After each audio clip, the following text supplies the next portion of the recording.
విద్యా వ్యవస్థలో డిగ్రీలు ఉన్న ఉద్యోగాలు రాకపోవడానికి ప్రధాన కారణం విద్యార్థుల్లో సరైన నైపుణ్యం లేకపోవడమే.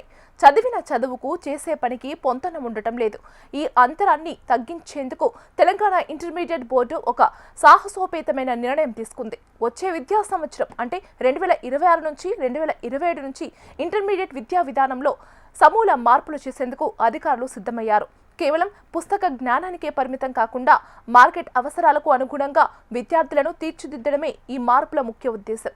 ఇంటర్ బోర్డు కార్యదర్శి కృష్ణ ఆదిత్య నేతృత్వంలో జరిగిన చర్చల ప్రకారం అకౌంటెన్సీ విభాగానికి ప్రభుత్వం అధిక ప్రాధాన్యత ఇస్తోంది. భవిష్యత్తులో సీఏ, సిఎస్ వంటి వృత్తిపరమైన కోర్సులను ఎంచుకునే విద్యార్థుల కోసం అకౌంట్స్, కామర్స్, ఎకనామిక్స్ కలయికతో కూడిన ప్రత్యేక గ్రూపును ప్రవేశపెట్టాలని బోర్డు భావిస్తోంది. దీనివల్ల ఇంటర్ స్థాయి నుంచి విద్యార్థులు వృత్తిపరమైన నైపుణ్యాలను అలవర్చుకుంటారు.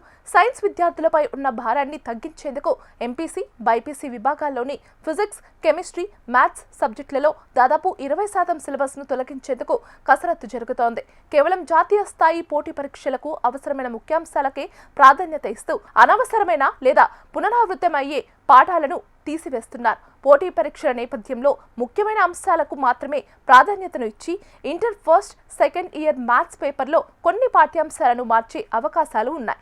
విద్యార్థుల ఉత్తీర్ణత శాతాన్ని పెంచడానికి, వారి నిరంతర ప్రతిభను గుర్తించడానికి సిబిఎస్ఈ తరహాలో ఇంటర్నల్ మార్కుల విధానాన్ని అమలు చేయనున్నారు. ఇప్పటి వరకు 75 మార్కులకు ఉన్న మ్యాథ్స్ పేపర్ను ఇకపై 60 మార్కులకే నిర్వహించి మిగిలిన మార్కులను ఇంటర్నల్స్ ద్వారా కేటాయించనున్నారు. ప్రభుత్వ సలహాదారు కేశవరావు సూచనల మేరకు కొత్త సిలబస్లో కేవలం సబ్జెక్టులే కాకుండా మానవ సంబంధాలు, నైతిక విలువలు పెంపొందించే పాఠ్యాంశాలను కూడా చేర్చనున్నారు. దీనివల్ల విద్యార్థులు కేవలం మార్కుల యంత్రాలుగా కాకుండా బాధ్యతాయుతమైన పౌరులుగా ఎదుగుతారు.